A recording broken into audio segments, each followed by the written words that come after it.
শিঙ্গা লাগাই, দাঁতের পোকা খসাই, মাজার ব্যথা খসাই।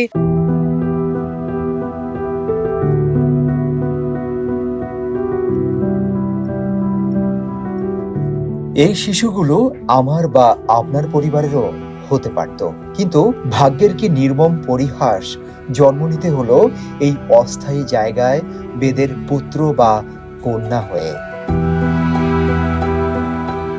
বেদের শিশু থেকে বৃদ্ধ আজ ঈদের দিনেও ভাবছে বেঁচে থাকার কথা।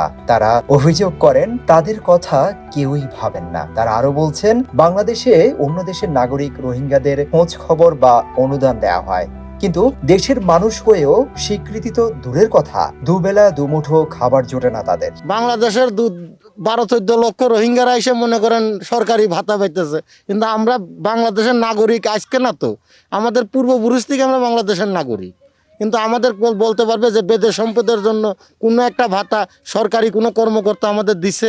আমাকে কি ভাগ্য আছে মানুষের বাড়ি যায় সেদিনকে পাইলে তার পরের দিন এসে পাক করে খাই? আমাকে তো কোনো সময় ভাগ্য হয় না। দেখা গেছে অভাব অনটনে এবং অশিক্ষিত অভিভাবকদের সচেতনতার অভাবে বেদেপল্লীতে শিশুরা শিক্ষার আলো থেকে বঞ্চিত। এই 18-19 বছর ধরে মনে করেন কোনো সরকারের কোনো আমরা সাহায্য পাইনি। অনেক সময় না খাই থাকে, এই যে ছোট ছোট বাচ্চা লিয়ে গাজা কমে যাইতে পারি না।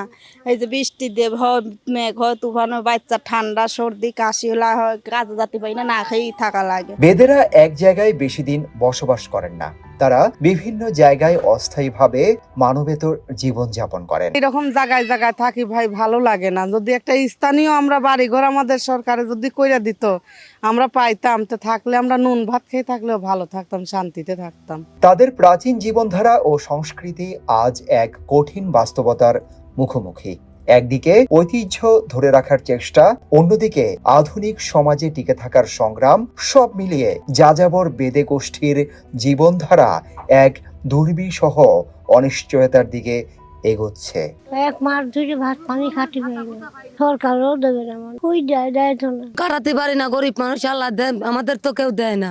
দিত কিছুতে আমরা ভালো মতন আনন্দ ফুর্তি করে নাতি পুতি আসলে খাতে পারতাম। সরকারের কাছে চাই আমাদের একটু ওই ভাতা ভুতা দিলে, একটু 2-4 না পয়সা বাড়ি দিলে, একটা ঘর সরকারি ঘর বাড়ি দিলে আমরা সেখানে থাকি না, পোলা পানি স্কুলে মাদ্রাসায় দিয়ে দিতাম। তারা জানান বর্ষাকাল শুরু হলে তো যাদের জমি ঘর নেই তারা নির্দিষ্ট স্থানে তাঁবুতে বা নদীতে বেদে বহরে বসবাস করেন। তবে তারা বলছেন সবচেয়ে বড় চ্যালেঞ্জ হলো বর্তমানে বেদেদের ঐতিহ্যবাহী পেশাগুলোতে আয় রোজগার মারাত্মকভাবে কমে গেছে। আগে যেরকম কাজ ছিল এখন তার কাজ নাই। আগে যেরকম 1000 খানিক পাওয়া যায়, তো এখন কাজে গেলে 200-300 লিয়া, সেই বাজার করে খাতে গেলে তার পরের দিন আর থাকে না। সোনার উপর গয়না নদীতে পুকুরি ঘাটে গোসল করতে হারিয়ে গেলে এগুলো তালাশ করি। যাযাবর মানুষ জায়গা জায়গা ভাসে বেড়ায়। আমাদের সরকারে অনেক কবার কথা বলছিলাম, ঘরের লিগেও কথা বলছিলাম, বুঝতে পারছো, গরিব মানুষ মানে আমাদের ভাগ্য যা আছে তাই জোটে।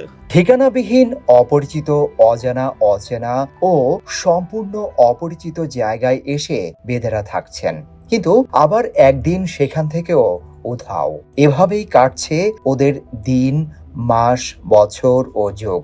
কাটছে ওদের জীবনের মূল্যবান মুহূর্তগুলো, এবং তা অনেকটাই অনিশ্চিতভাবে।